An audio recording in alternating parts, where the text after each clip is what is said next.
cold. Are you guys cold?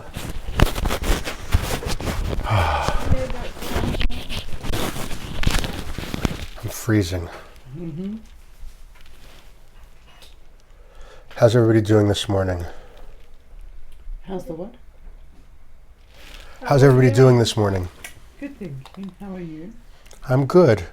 I brought all these books because I'm like, what should I teach them today? Today is not just any normal day. What's today? What's today? It's the day before tomorrow. It's an evil black Facts. What's tomorrow? That's the question. What's this evening? What is Lag BaOmer? Ja, site of Rabbi Yochai. And it's the end of the morning over the students. Okay, so it's Rabbi Shimon Bar Yochai. Rabbi Yochai was his father. Mm-hmm. Rabbi Shimon Bar Yochai. Who was Rabbi Shimon Bar Yochai? He was the Zohar. The author of the Zohar, right? The teacher of the teachings of the Zohar. It's really his son and one other who did most of the work to put the books together. What's the Zohar? Mystical interpretations. Mystical interpretations. Interesting. What came first? The chicken or... No, just kidding. What came first? Torah Shabbat Peh, the oral Torah, or the written Torah? Have a vote? You say the written? You say the written? The oral Torah, what? I don't know, girl. The oral Torah. Why the oral Torah? I'm so cold. Why would you say the oral Torah came first? Prove it. It was What before Hashem the... said What? at Har Sinai. So Hashem at Har Sinai gave us the 10 Commandments, Yeah. right? So is that the oral Torah or the written Torah? Seems like engraved in stone. Did we have the Torah before God gave it to us at Har Sinai? No, we didn't have it. So in the story of the 3 angels, right, when they came to visit Avraham Avinu, right, and he gave them, what did he give them to eat? Does anybody remember? Meat. Meat and Bread. matzah. Specifically, Chazal say he gave them matzah. Why? Because it was Pesach. How could it be Pesach if it was thousands of years or hundreds of years before the redemption from Egypt? No. Right? And did Avot ve'imahot, did they keep Shabbat? Yes. Of course they did. And what else? All these things, right, descended from Adam Rishon. Right? Adam Rishon had the Torah. Right? Where the 7 Noahide laws come from? Where's the shepherd? Right? But they were given to Noah to give to the world. Right? But Noah passed down the tradition of the Torah, right, to his son Shem, who was also known as Malchi Tzedek. And he was the Kohen Gadol of the world, right, who held the tradition. And always there was a tradition from Adam Rishon all the way to the Jewish people. That's why Yaakov Avinu, right, and the whole concept of the 70 faces of the Torah are the 70 descendants of Yaakov Avinu, and how they all went down to Egypt together. These are the Jewish people. The receiving of the Torah on Mount Sinai was the marriage between God and the Jewish people. Right? God promised, right, at the Brit Bein HaBetarim, right, at the covenant that he made with Abraham, right, where he told Abraham that, you know, your generations are going to inherit Eretz Yisrael, and really going to inherit the world, right? And he showed him that you see the stars in the sky, And you imagine like being in the desert, like if anybody's ever been to the desert at night, and the stars in the sky are ridiculous. You could see just billions and billions of stars, and it has nothing in comparison to all the stars that we can see now with telescopes. And he says, you see all these stars? Can you count them? And he says, no, there's no way to count them. There's no way to count them. He says, your descendants will be like the stars, like these stars, right? And like the sand, like every sand in the grain of the earth.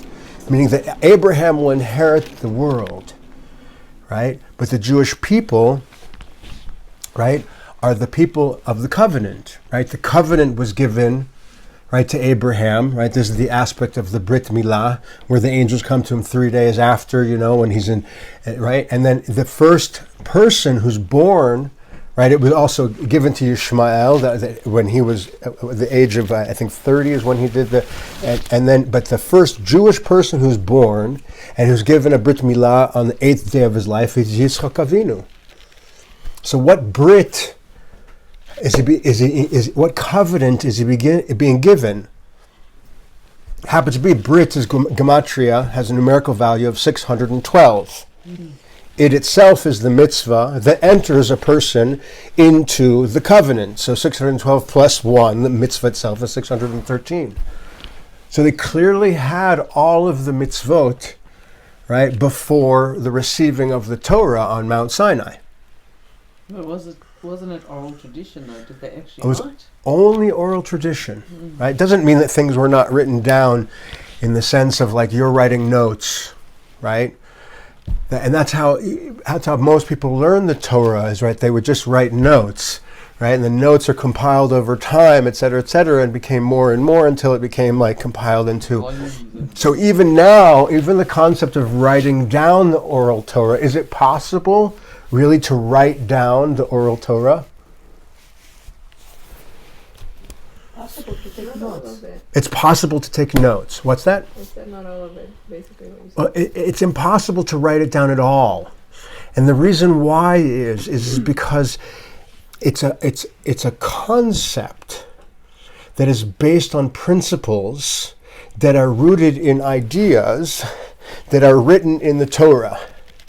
Right? So the Torah itself, the Torah Shebektav, the written Torah, is a guide to the oral Torah, and the written parts of the oral Torah are a guide, right, to be able to apply these concepts to every aspect of life. So when a person is an expert, right, in the aspects of the Torah, then they're able then to apply the concepts that are learned in the Torah onto this world, so that we know then what to do in every given moment. Do you understand? Right? So you can't look up in the Torah, right, each specific situation that befalls. Over many, many years, much more is available written down than there was before, but there are always situations that arise that have never arisen before, and that's why the Torah says in Deuteronomy that in every generation that there are going to be sages that are going to define the Torah for us so that we know what it is that we need to do. But before the giving of the Torah on Mount Sinai, right, the Torah was a gift to the world to know how to connect to God, but it was then still in a state of chaos because how few people actually had it and how few people actually observed it, right? There wasn't a covenant, right, on the level of bringing it into the world for an entire nation until Mount Sinai. And on Mount Sinai, God made a marriage between himself and the Jewish people, right? And that's what they talk about, the concept of the Torah Shebektav, right, being a wedding contract, right? And what's the last book of the Torah Shebektav, the written Torah? Anybody know? Want to take a guess, anyone? How about Megillat Esther? Right, the last book, right, of the Tanakh is Megillat Esther. And what happened on Purim that was different, right, from Har Sinai, from the Mount Sinai, in the relationship that God made with us? Shem was hidden. I'm sorry? Shem was hidden. Yeah, I mean, there's actually, very much so. It says, whereas Esther, where's the hint of Esther in Torah Shabbat in the 5 books of Moses? And it says, Anoichi haster Esther. In the end, I will hide myself from the fact that I'm hidden from you, right? So, in the times of Mordechai and Esther, all the miracles that happened were very much like the miracles that we're seeing today. They weren't like the miracles of coming out of Egypt, where God changed nature in such an absolute apparent way that you had no choice in the matter. It says when God gave us the Torah on Mount Sinai, it was that God held a mountain over our head and said, "Do you want to receive my Torah?" Right? What does that mean? Does it mean literally, right? That Hashem picked up a mountain and put it over our heads and said, "Take it or else"? And the answer is, in a way, yes. Right? Because of all the miracles that Hashem had done for us, they were so ridiculously incredible, especially at the splitting of the sea, right? In Egypt, there were 10 miracles, but how many miracles were there at the splitting of the sea? Does anybody remember from the Haggadah? 250 miracles. 250 miracles that happened at the splitting of the sea. And that's where they reached the point of saying, Va'aminu b'Hashem u'v'Moshe avdo. Now they finally believed in Hashem, and more in particular that Moses was his servant. Right? Az Yashir. And then they were able to sing the song of the splitting of the sea, because God had changed nature to such a degree that if God changed nature for you right now like that, right, you would have to believe. Right? If God suddenly split the room in half, right, and start speaking to us, or whatever, right, then we wouldn't have any choice in the matter. So what was the difference of our receiving the Torah at Purim? This was hidden. It was hidden. And so the fact that we accepted it, right, we saw post facto all of the hashgacha, all of the divine providence that Hashem had been in the story. Because how long was the story of Purim? Over how much time did it happen? 7 years. 11 years. It wasn't like all at once, blah, blah, blah, blah, blah, blah, blah, and then what, like it happened over 11 years, and only post facto, when Hashem gave us the ability to fight back against Amalek, right? And Haman and all the bad guys are like wiped out. And Achashverosh, who's like this evil king, gets kind of flipped over and becomes like, supportive of Mordechai and Esther. And suddenly all the Jewish people are then able to, be Jews again. Only then do they realize that, like the Vilna Gaon says, every time that it says Hamelech, the king, in the Megillat Esther, right, it's really talking about God. Meaning all the times that you thought it was really bad, right? It was really all God doing this, and the whole thing was set up to bring us to this place of being able to do tshuva, right? God's hidden miracles. And it says when we received the Torah at Purim, we received it on a much higher level than we did at Har Sinai, at Mount Sinai. Why? It says kimu v'kiblu, right? We kept it and we did it. We received it, and we received it in a different type of way, because here we didn't have a knife at our throat. We didn't have a mountain held over our head. Good morning. Good morning. Right? We're talking about the concept of how at Mount Sinai we received the Torah with a mountain held over our head, right?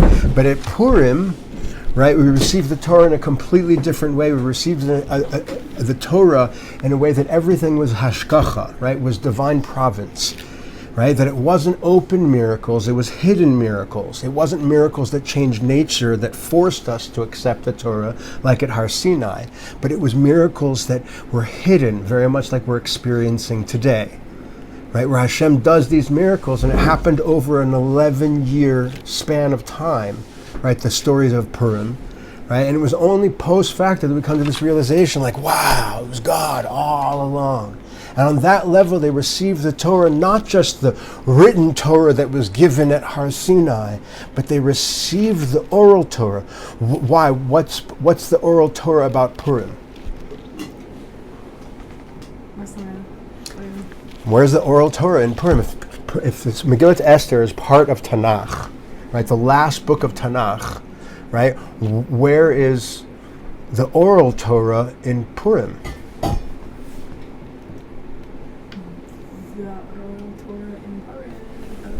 It's the only aspect of the oral Torah that's written in the written Torah. Are any prophets allowed to add to the mitzvot? But yet clearly in Megillat Esther it tells us that we have to do all these things. We have to keep Purim, we have to read the Megillah, we have to give Shalach Manos, V'ataz Lev and all these things. So what's going on? I thought you're not allowed to add to the Torah. That's not adding to the Torah. That's just What do you mean? It says it says you have to do these things, and it's part of the written Torah. Oh, And there's no other book that does this. no, but it's not adding to the written Torah. Well, it certainly seems like it. So where's the oral Torah and the written Torah? And it's there. It's there more than anything else because Mordechai and Esther come along and they add these things to the Torah. And it's not Torah Moshe Sinai because it's something that happens long afterwards, right? But it's this aspect of this holiday that represents that we receive not just the written Torah, but we receive, right, the aspect of the oral Torah in a way that's never been before, where we receive it on a level that we're now going into a new stage, right, of our existence where the Torah has now been codified. These are the books of the Torah, right? And we enter into Bayit Sheni, and if you learn about the second Beit HaMikdash, the second temple, you'll see the first temple was rooted in the aspect of the written Torah, while the second temple was more in the aspect of the oral Torah. In what ways? In what ways? In every way. Right? That the Ruach HaKodesh that was there, every aspect of the connection was so much more rooted in the aspect, like the oral to the written Torah in Bayis Rishon was all like Kulo Nevuah, like every Jew that would come to the Beit HaMikdash and hear the singing and do the Korbanos would mamish have Nevuah. They would have like such a level of Ruach HaKodesh and connection, right? But the level of connection in Bayit Sheni was on a lower level. Right, but in the aspect of that lower level, right, it's in the do, it's in the maaseh, it's in the aspect of connection through the mitzvahs of everything that we receive from Chazal. Another aspect of this is when the second Beit HaMikdash was built, right, Ezra the prophet, right, was the guy who was like in charge, right, and he started to write the Torah in a different way that it had never been done, or at least not been done since the first writings of the Torah scrolls. Right? Does anybody know what he added to the written Torah that wasn't there before? But that's not allowed. See? So now all these crazy ideas. What's going on? 15 principles of faith. So what did he add? What did he add? Did he add something extra? Did he add extra words? No. Mitzvahs? What did he add? Mitzvahs? A story? No, chas v'shalom. You're not allowed to do that. Right? What did he add? It's in Maseches Megillah on the first or second page, right? There's just Shayach because Megillah is like the Masechta of Megillah is mostly about Purim. Right? So what did he add? He added the mansapach. Does anybody know what the mansapach are? No. What are the mansapach? This is the letters that they have, the double letters. Right, the finalization form letters. The letters that come into final mem, final nun, final tzadi, final pe, right, final chaf, mansipach.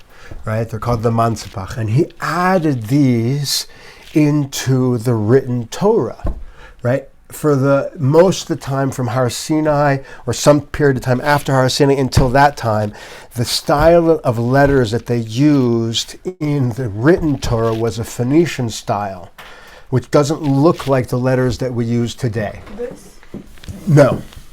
They were more like lines and dots that connect. They don't look anything like very like different. Arabs? No, they were like more like lines and dots. Yeah, it's very different from what we have. Not here, but you can look it up online. The Phoenician style letters were very different. You cannot look up online now though, because we don't use our phones in class. Yeah, they were very different styles. So so Ezra the scribe started to write in the Ktav Merubah, which is the Ktav that we use now, like the Torah, right? Like the ones on the right. And he added these finalization form letters, right? So what did that do?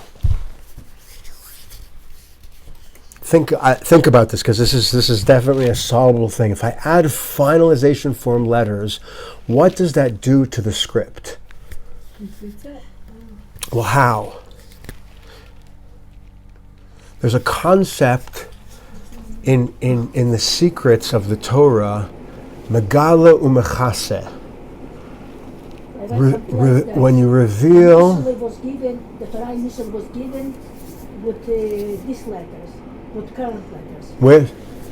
Initially, the Torah, when Moshe brought the Torah down, he brought with current letters. Right. We have now. Right. The luchot. When he brought down the luchot, right. Very good.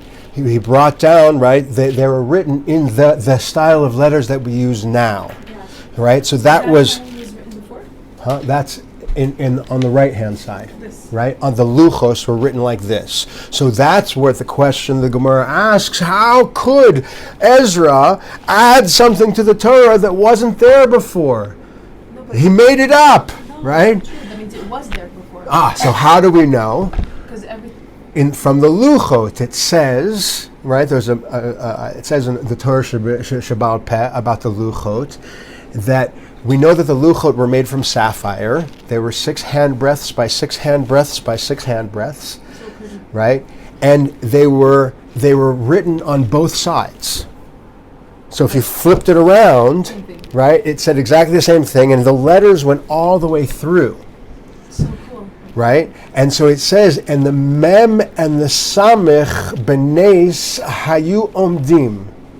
Right? That the mem and the samech, in a miracle, the center of the letter, right, as it would go all the way through, would hovered. Do you understand? Because if it was written on both sides, right, you have a mem on this side and a mem on that side, and the center of the letter had no, like, connection to something, right? Because they're circles, right? Circles, right?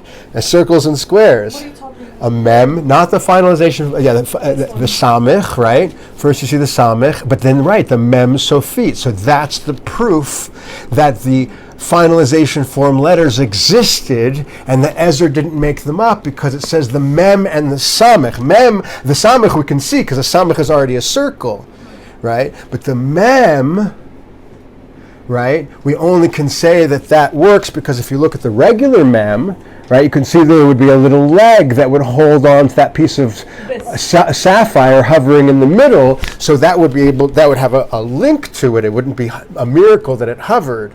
Only if it was a mem sofit can you make sense of that midrash, right? The mem and the samech. Okay, if I have a circle, chalk, right? I hate this tether. Right, if I have a circle and a circle, right, and that's a samech, right? So this piece of sapphire Was hovering. hovered all the way through. Do you understand? So if you turned it around on the other side, right, you would see the same samech on the other side, and that center part then would have to hover miraculously, right? If I have a regular mem, forgive me for my lack of artistic whatever, right? That's not a mem. Right? So that's not a mem sofit. So here you can see it would be attached to the rest of the stone. Right. Right? So the only way you can understand this midrash, right, where it says the mem and the samech benes hayu omdim, is if the mem was a mem sofit. Do you understand? But the mem sofit is also the middle is hovering, no? The middle is hovering. That's what it says. The mem and the samech benes hayu omdim. Right? The mem and the samech. You understand? Everybody follows? You get it? Right? So that's how we know that the finalization form letters, because this was one of them, were in the Luchot. Right? So it wasn't that Ezra made them up. Right? It says that we knew them and we forgot them, and Ezra brought them back. But why was it important? Who was Ezra? What was he called? Ezra the? Prophet. Ezra. And the? Sofer. What? Sofer. The Sofer. Ezra the Sofer. What does it mean, Sofer? Like a scribe. It's a scribe. And what else does the word Sofer mean? L'saper. Oh, the storyteller. To tell a story. Lispol. To count. Right? And what else? L'saper. Because tomorrow we can all barber. take... Right? I mean, we take cuts. It means to cut. Right? So what happens when I count and I tell and I cut? I cut and I tell. And also means sphere, right? Sphere, this, right? And the Sfirat HaOmer, right? It's all very deeply connected. So what happens if I take the Torah? Because if you think about the Torah now without finalization form letters, and there's no breaks between the letters, it's just a string of letters. Right. So where do the words start and where do the words end? Oh, he's the one who cut it. Where do the verses start and where do the verses end? Where do the prakim start, the chapters, and where do they end? Where do the parshiot start and where do the parshiot end? He says he counted all the letters. If you ever read a Chumash, you'll see in the Chumash, this is where the middle of this book is in psukim.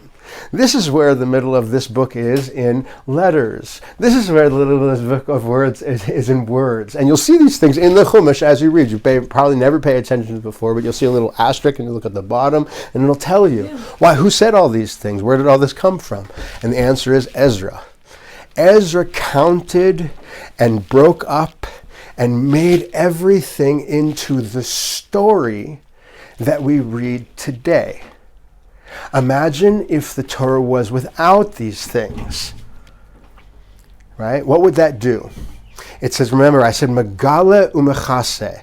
It reveals and covers over, right? Every time, when in the beginning of this class in the last semester, I told you guys that the stories of Rabbi Nachman of Breslov, which this class is supposed to be about, but I've learned that there are some fundamental things that you guys need to understand or know before we can get deeper into those types of stories, and they are foundations of our faith, right? So I'm more focused in the class about these types of things, right? But the idea is Rabbi Nachman says these stories are so deeply mystical and from the deepest roots of the Torah that any time you say this is the meaning of the story, you reveal something, And you hide something. but you also cover over something because it's not the only meaning of the story.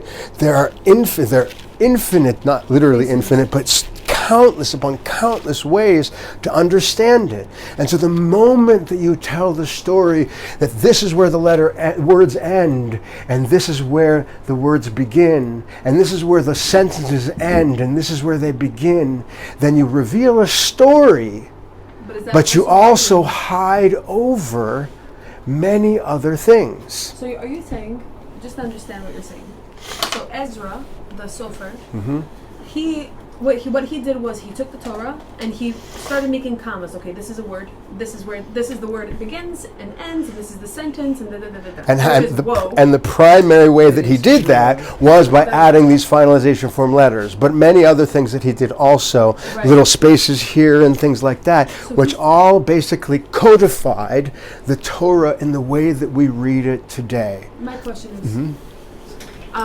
so he specifically codified this infinite wisdom, okay? And did he tell a specific story? Meaning, the story that you and I read today. It's his story. It's not his story, right? That's his History, get it? But the question is here: he took the Torah, the written Torah, and then because he heard the oral Torah, he was capable of doing this, or was it because of Ruach HaKodesh? He's like, okay, Bevadai Ruach HaKodesh. Bevadai Ruach HaKodesh. Not only, and he was not just any Baal Ruach HaKodesh. He was Ezra, the scribe. He was one of the last of the Anshe Knesset HaGadola, right? That was formed with Mordechai and Esther and all these people that they're written about.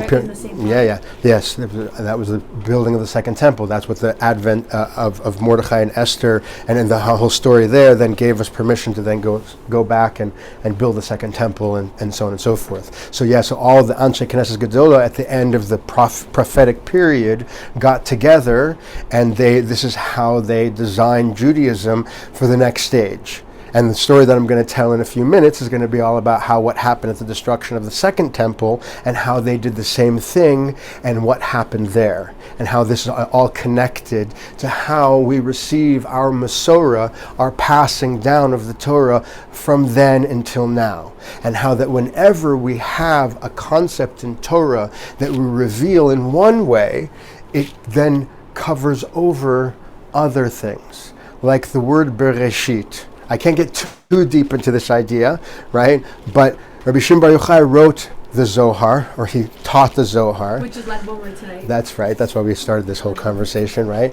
And the Zohar is known as the mystical part of the Torah, the sodot, the secrets of the Torah, right?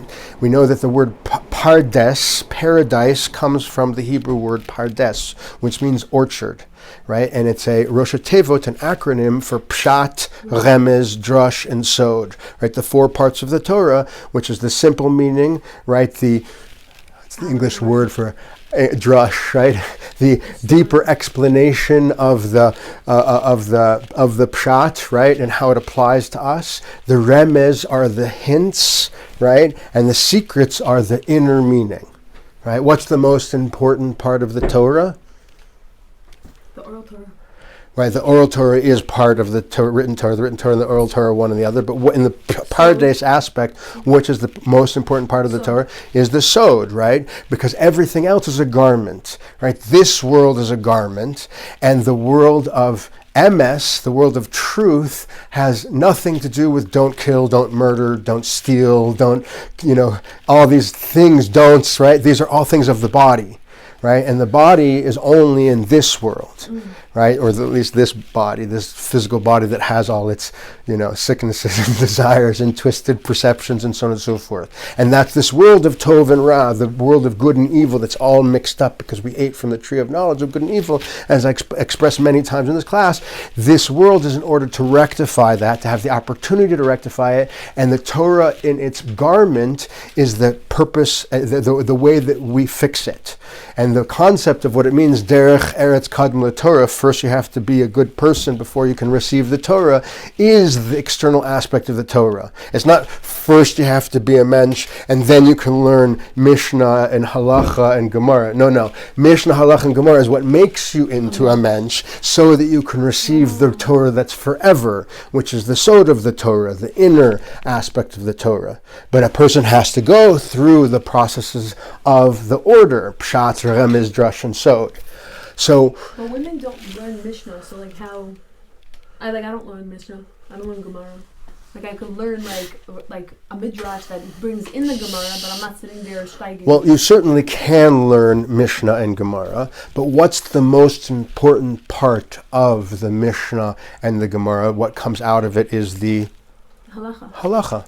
Right? The most important thing is that we need to know what to do in order to fulfill God's will in this world. We have to know, the idiot's guide to halacha of how to be Jewish, which is called the Kitzur Shulchan Aruch, as an example. There are other idiots' guides. That's essentially what it is. It essentially takes out all of the aspects of the thought process that brings you into this idea and just tells you what I need to do.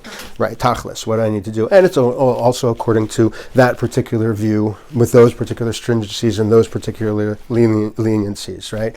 But there are many aspects of, quote-unquote, the Kitzur Shulchan Aruch in our generation. We have the Mishnah Brura, which is very defined and codified much more for our generation. And then we have all the poskim in our generation that help us to understand how to apply the laws of the Shulchan Aruch according to the situations that we have today, ovens, dryers, all the things that we never had before, and how they apply and how we do them, right? And so thank God there's these wonderful people who write these books like Shari Halacha, right, which was one of my Rebbeim from 27 years ago, who's a big Talmud Chacham who writes this little book, which Yitzchak Lerner, the three books that you said, Shari Halacha, on the second shelf to down. Right? It's a fantastic book for building foundations and understanding what I need to do, the simple guide to my basic day-to-day Judaism. That was your Rabbi? That was one of my Rebbeim. I wouldn't say he's my Rebbe. My Rebbe is Rabbi Nachman. but yeah, he's one of my Rebbeim. He's a brilliant man. And then there's many others in our generation. We have look at all of these amazing books, Shomer Shabbos, Kehilchasa, the Shabbos Kitchen. It's a fantastic book about knowing the laws of Shabbos Kitchen, Hilchas Shabbos. All of these books are fantastic books. They're all essentially the laws of brachos. They're all essential for understanding how to apply these things in our generation. And you will also see that when you read that book about brachos, and then you read another book about brachos, that there's different opinions and different approaches and how to apply them and how they come out. And they're all true, right? But a person needs to know that what it means halacha means that I choose a Rebbe and I follow that rabbi in their derech. And it means if I choose to follow their kulot, there's a general rule, right, that their leniencies, then it means I have to follow their stringencies. I can't play with the Torah and do as I please, except for when you're in the state of tshuva, right? And you just want to serve Hashem, and you want to do the best you can with what you have, and you're not ready to push yourself to one particular derech yet. But we all have to strive to grow to that place and get to that place. So the charav and the aspect of the simplistic point of perspective is to find a rabbi that's a kadosh yid, right, that's accepted and received by the world, and to follow that path. Right, but that's in the aspect of halacha. So now getting back to this idea, right, when we write down these psukim, and we end them with finalization from letters, we create a story. The word Bereshit, right? If I just saw it in the letters that it is, well, it would be Bet Resh Aleph. Can you clear the thing? What's that? Can you clear the board? Yeah, right. I'm super ADHD, so I just see like right through it, right? I can only see in the aspect of the associative and right. So Bereshit bara, right? If I read it like that with no spaces, how many words can I find in there? I could find a lot of words. A lot of words, just in those like few letters, right? Yeah. Right? So it's not so clear until I start. Wrote it? Like Moshe Rabbeinu wrote. That's right, they're string of letters, right? And so these old chumashim, right? There's this whole system. Have you ever heard of the Torah codes? Has anybody ever heard of the Torah codes? Yes. Right? So the Torah codes only work when you write the Torah in a very specific system of how to line these up. And so the Kabbalists, ancient generations that reveals this idea and how it works, describes to you how you have to write the Torah in this particular way in order for these codes to start to unfold. There are many, many levels of codes in the Torah.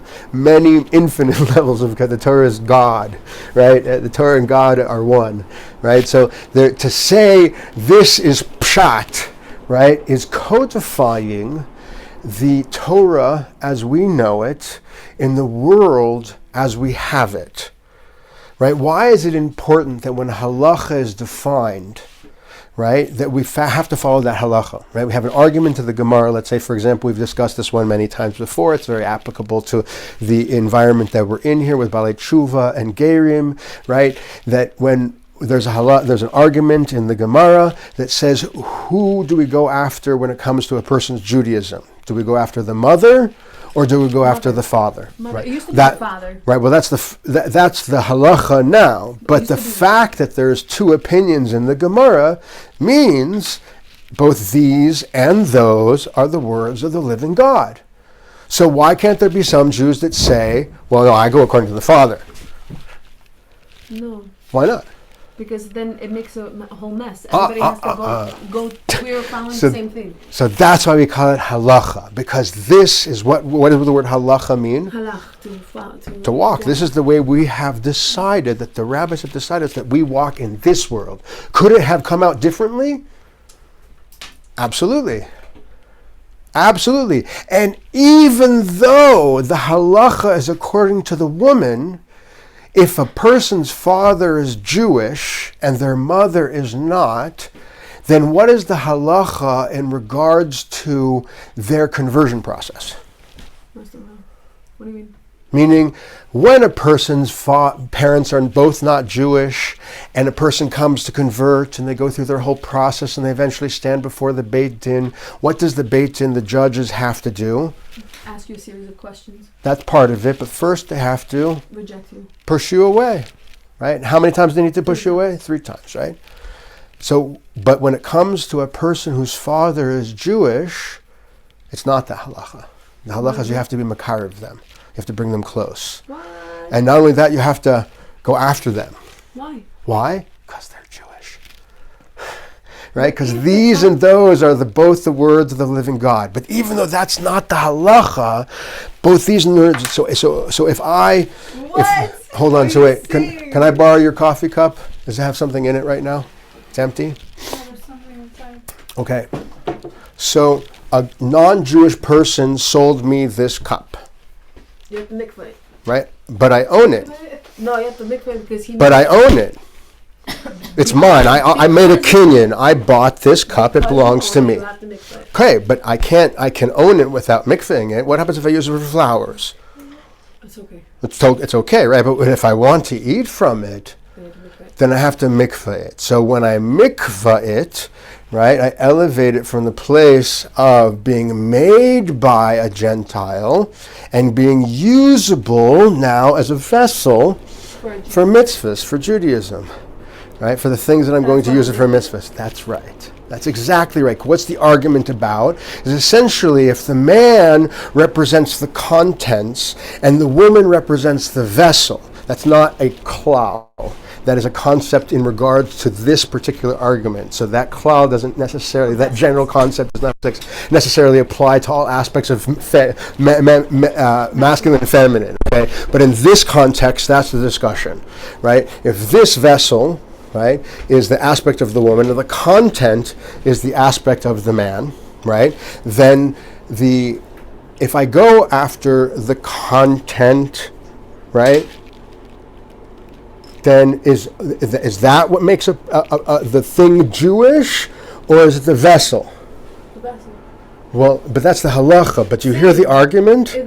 What is it? The content, right? Or is it the vessel?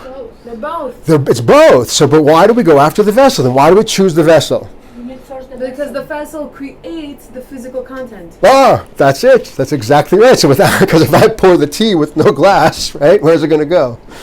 On the floor. Right? Right? And so a person can understand very deep concepts that I will not discuss in this class, right? But a person can understand very deep ideas right now of the idea and how these things apply to everything, because this is the foundation of our Judaism, right? That the male aspect is the content, and without a vessel, it just goes on the floor, right? So the vessel, right, if it comes from a non-Jew, right, the mother is not Jewish, the content is Jewish, but the vessel is not Jewish. And when I buy a vessel from a non-Jewish person, I then have to put it in a mikvah in order to sanctify it and make it. And so that's why we convert. So if a person's father is Jewish and their mother is Jewish, are they Jewish? Yeah. Yes, they are. But they're not. Halachically, they're not. And we go in this world after the halacha, not after the Kabbalah. Right. Do you understand? So that means if there is a conflict between the mystical side of things and the acts, the practical, the way that we have decided the halacha, then the halacha wins. Does that mean that the aspect of the spiritual side of things is not true? No. God forbid, it's more true. But we don't even go after the more true in this world, because this world is this world. We must have a halacha, and there must be a way, and that halacha must be consistent. Right? Because if it's not consistent, then like you said, it all goes to chaos. Yeah. Right? Right? Okay? So the idea of what we do here is that even though the string of letters can be read in countless different ways, and countless stories can be told, right? Dividing it into these specific sections creates a story that is our story. Torah was written, or parts of the Torah were written before they happened. You wouldn't know how to read it until it happened. Right? Right? if the Torah, let's say that the written Torah was written, because there's different discussions about when it was written, how it was written, but let's say the whole written Torah was written before it even happened. How do we know what the story was until it happened? The story happened after the thing was written, right? Just like now, we have all kinds of prophecies in the Torah, right? And the story is written long before it ever happens. And it's only when it happens that we're able to see, like, oh, wow, that's what the Torah was talking about, right? And so all aspects of revelation come to reveal something, and the very aspect of revealing something comes to cover over something. Right? So as much as this, the way what Ezra did, codified the simple aspect of the Torah and also covered over many hidden things. And so Rabbi Shimon Bar Yochai comes along and shows you just a drop in the ocean of what these things are. The Zohar is said to be holy, like really holy, right? Because it's the sod, it's the secret, the beginning of the revelation of the Messianic era, which lasts 2,000 years from the time of Rabbi Shimon Bar Yochai until the end of this 2,000-year period, which we're getting there, a couple hundred years away, right? And so Rabbi Shimon Bar Yochai comes along and he writes the Zohar and reveals all these incredible secrets of the Torah that are very difficult to understand when reading the Zohar, but then along comes the Arizal and starts to explain it more, and so on and so forth. But one of the books that Rabbi Shimon Bar Yochai wrote is this holy book, which is called Holy of Holies. I spoke about this book before. It's called the Tikkuni HaZohar. Right? It says if the Zohar is holy, like the holy in the Beit HaMikdash or the Mishkan, then this is the Kodesh HaKodashim. This is the Holy of Holies. So much so that the Arizal, right, the father of all of Kabbalah that we have in the world today, said that when Rabbi Shimon Bar Yochai's kever, the building around Rabbi Shimon Bar Yochai was built, he said that it should be built like the Beit HaMikdash. And that's why there's a chatzer, and then there's an inner chatzer, and then inside of there is the actual tzion, which is the kadosh, and all the way down below is the kodesh HaKodashim, and that's why the Ezras Nashim is used to be around the top. And if you go to Rabbi Shimon and you go inside there, you can see all these things, right? That it was built to be in the style of the Beis HaMikdash. Why? Because the tzaddik yisod olam, right, is much greater than the luchot. Moshe Rabbeinu is greater, right, than the rocks that he wrote them on. Why? Because the tzaddik embodies the Torah, right? That's why the Gemara says fools for people who stand up when a Torah scroll comes into the room, right? But when a Talmud Chacham comes into the room, they do this, right? It says fools, right? But why do we do this? Because we have kavod, and we're not in kavod, and we're not sure, and we're in doubt. And so when a Sefer Torah comes into the world, right? All of us are klaf. Right, we're all parchment, right? And our whole lives and the lives that we live are meant to be holy Torah scrolls, right? And when we do, God forbid, sins, right? The Torah is written out of order and backwards and upside down, and it's etched into our bones, like Rabbi Nachman's Torah, it's etched into our bones, right? And through Vidui we fix that, and so on and so forth. But essentially what we're supposed to be are scrolls, right, that the Torah is written on us. And when a person is a tzaddik, right, the Torah is written in order, and they are the scroll more so than the scrolls itself. Like, what's greater, right, the book or the author? B'vadai the author. That's why we say Moshe emes t'nisarasa yemes Moshe emes v'nisarasa emes. His Torah. Why is it his Torah? Remember, the second luchos were written by him. Right? Originally, of course, we want the Torah directly from God. We all want to have this relationship with God, but unfortunately, we were not on the level because we didn't fall down to the 50th gate of impurity, as you've heard me say 1,000 times in the class, right? In Mitzrayim, right? We were not zocha to the 50th gate of Kedusha, right? So instead, we said, Moses, you go get it for us. It's too much for us. Right? So the Torah that we receive, and then even when he comes down with those first luchos, it's too much for us, just like the first light that shined through the vessels shattered the vessels, right? So too, these vessels shattered.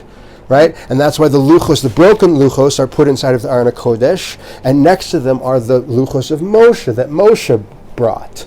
Right? And those are the fixed luchos. That's the aspect of the spheros that rectify the first line of spheros. Understand? It's a lot of information all at once. Okay? So but what's the Tikkuni HaZohar? The Tikkuni HaZohar is just the word Bereshit, 70 tikkunim on the word Bereshit, right? And Chazal said, the rabbis taught that they could have created their own universe with this book. that volumes upon volumes, libraries upon libraries can be written just on this book. And Rabbi Shimon Bar Yochai said, I could have written a book like this on every word of the Torah. Wow. Right? And that's what it says when it means that the tzaddik, Yesod Olam, only reveals a drop in the ocean of his true knowledge, of what he really knows. Right? We only know a drop in the ocean. And who understands this? It's so far beyond. The holiness of tzaddikim are so far beyond. And the tzaddik Yesod Olam is so far beyond that. Right? And the aspect of Moshe Rabbeinu at Har Sinai, the Torah that we wanted to receive, was the Torah of Aleph, that you've all heard me talk about 1,000 times as well. But what we got was the Torah of Bet. Why? Because we worshipped the golden calf, and we showed Hashem that we were still animals in the form of looking like human beings.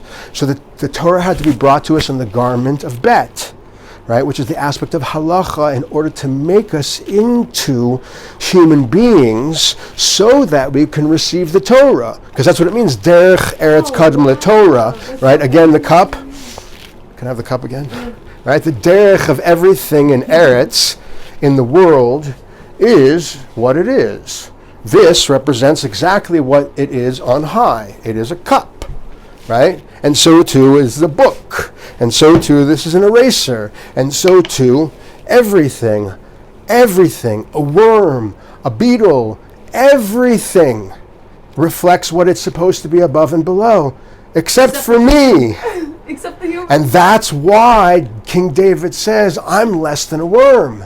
He's not just being humble. No, he's saying a worm does what it's supposed to do, but I sin. Right? Because God gave me Bechira. God gave me Bechira not so that I should do whatever I want. God gave me Bechira, free will, so that I should overcome what it is, that the desire to do other than the will of God, so that I can earn, right, the eternal world, so that I can have resistance for the sake of overcoming. That's the purpose here. The only reason why we're given free will is not so that we could do whatever we want. No, that's the Yitzhar. He tells us that, she tells us that, in order to give us a challenge. But the challenge is hard. And that's what Adam and Eve went through. Right? They were like, all you have to do is not eat from this tree. Right? And like I tell everybody that comes to my Shabbos table, I tell my son, my 7-year-old son, if you could have anything, I could have everything on this table except for this. And I'm like, what do you want? He's like, only that. Because if you tell a man that he's not in control of his food, right, then he's going to battle with everything he has to be in control of his food. And that's what this world is. The curse of man, right, is now you will live in a reality where you work by the sweat of your brow for your bread.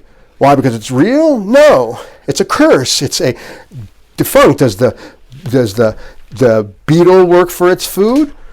Right? It just has to go and take its food. The man is there. It eats the food. And everyone, according to what we need to learn from, right, is how much, like somebody was saying the other day, I think it was Faye, was saying, like, or maybe it was you, that we went outside of the tents, right, to receive the man, and everyone who was closer had more faith, the man would be right there. And when everybody had less faith, they had to go out further and work for it. And that's the aspect of even tzaddikim on higher levels. There are different levels, because we were all tzaddikim in that state of mind, right? But those people go outside of Eretz Yisrael and they're like, I'll make more money outside. So Rabbi Shimon Bar Yochai, there's a whole story in the Gemara about Rabbi Shimon Bar Yochai, one of his Talmidim who went outside of Eretz Yisrael to make money, and when he came back, he blew up at him. He's like, how dare you? How could you leave Eretz Yisrael for Parnasa? Are you crazy? Right? Because that's the aspect of Moshe Rabbeinu. He's like, this is ridiculous. This whole existence that we're living in is absolute insanity.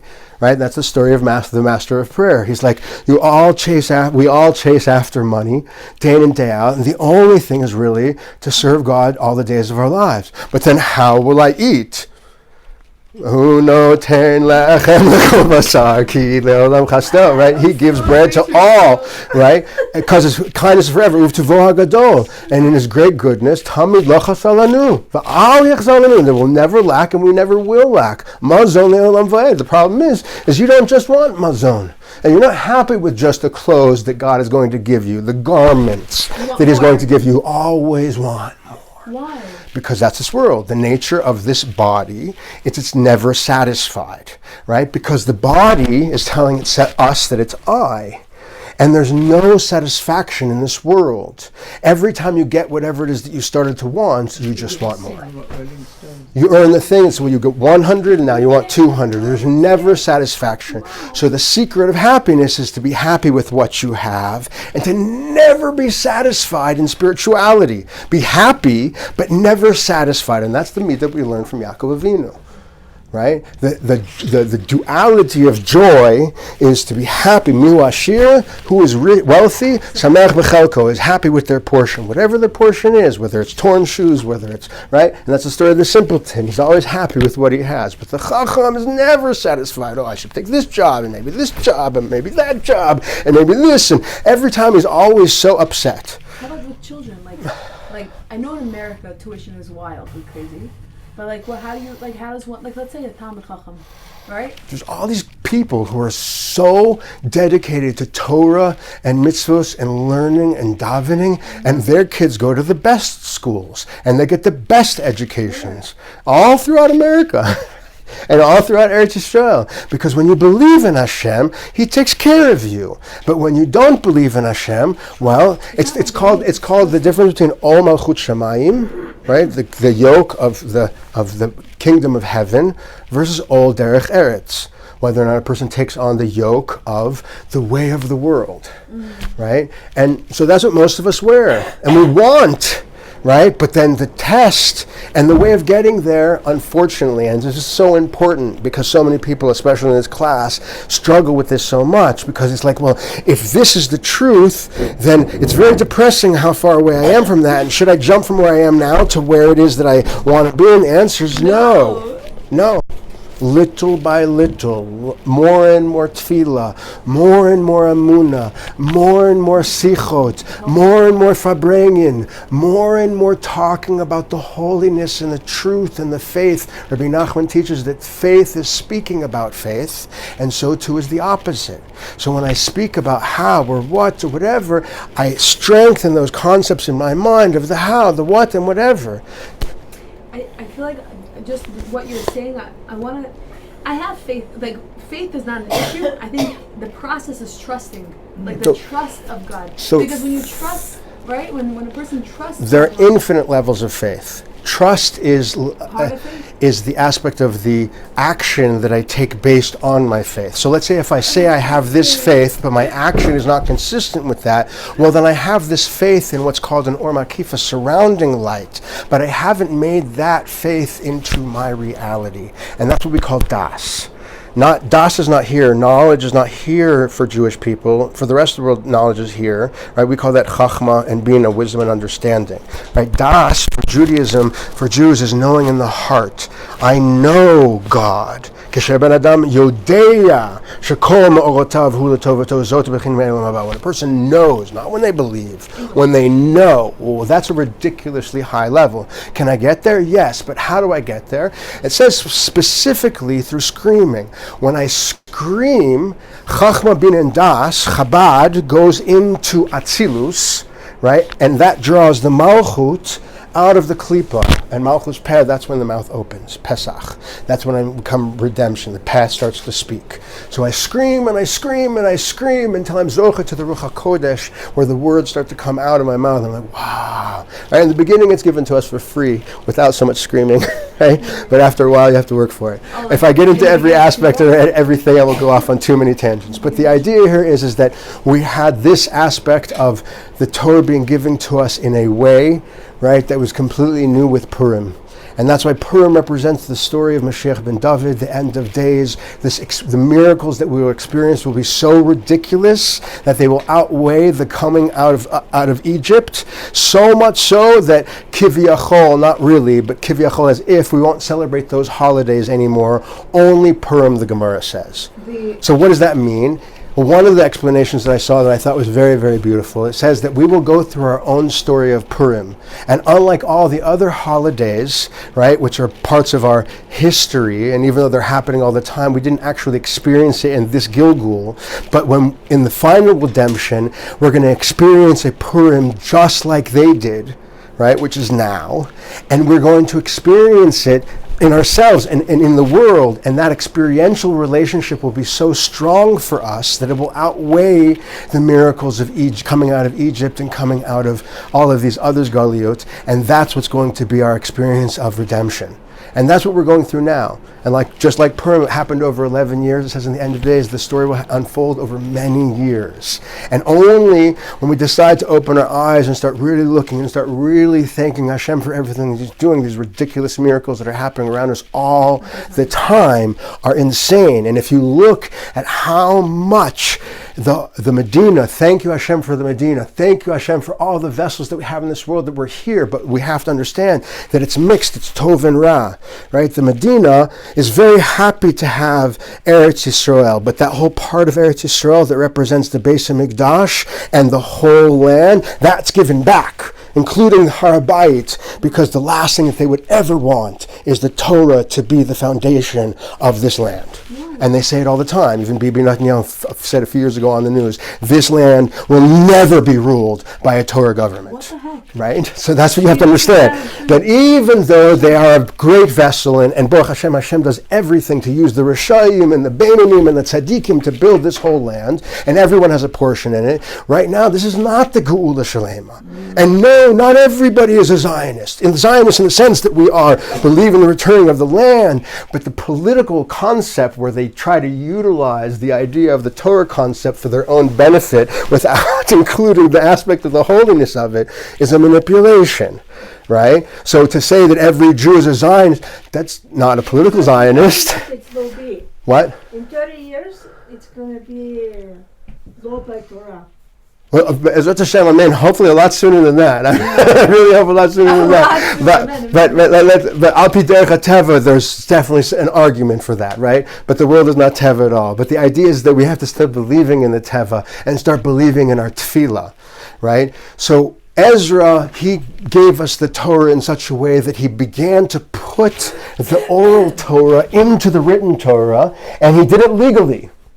Right? And in doing so, it revealed the story, but it also hid many secrets. So when the destruction of the second temple happens, right, the Jewish people regroup. There's all of these stories are in Masechet Shabbos, right? Especially Rabbi Shimon Bar Yochai and so on and so forth. But all these are in the Masechet Shabbos, and we regroup.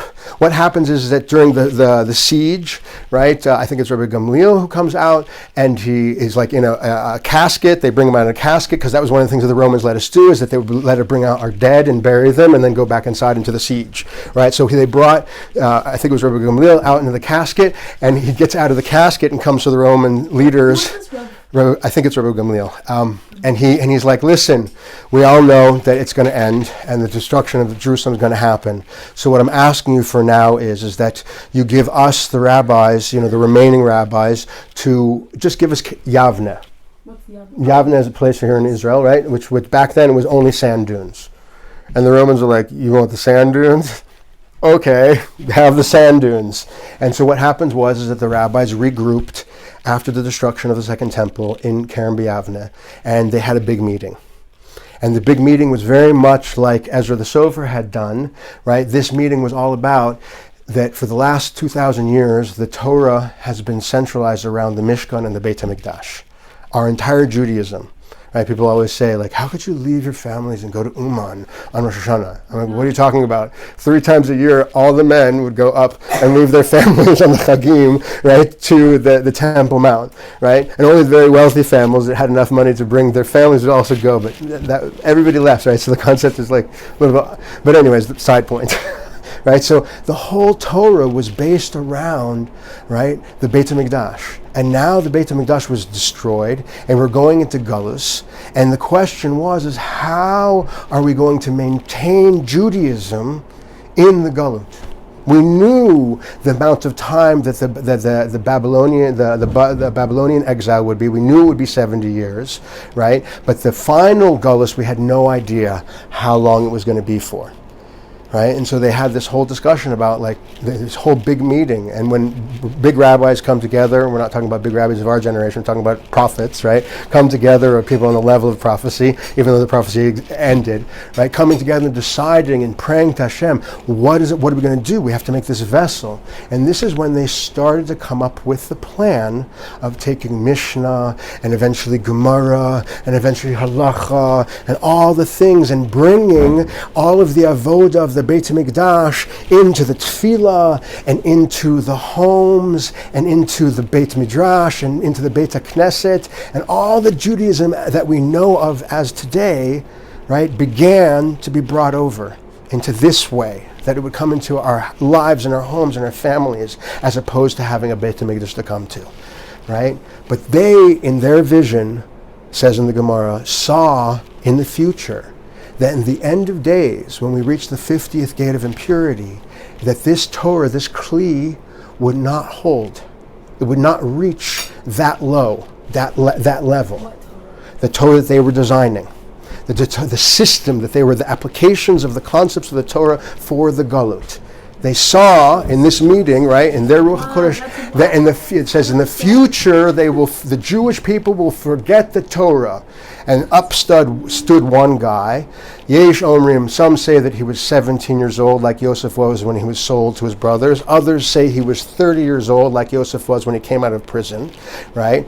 So that should be already an illumination of who this person was. And he clapped his hand on the table. This is my version, right? It doesn't really say this, but he says, Chas v'shalom. And this is where it says in the Gemara, Chas v'shalom.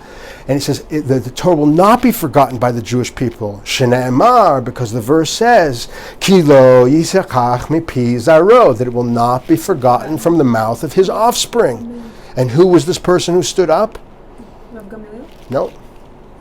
L'chavretana Elokai Rabbi Shimon Bar Yochai, L'chavretana Elokai Rabbi Shimon Tzadikai. Bishim Bar Yochai got up and said, Chas v'shalom, the Torah will not be forgotten from the Jewish people.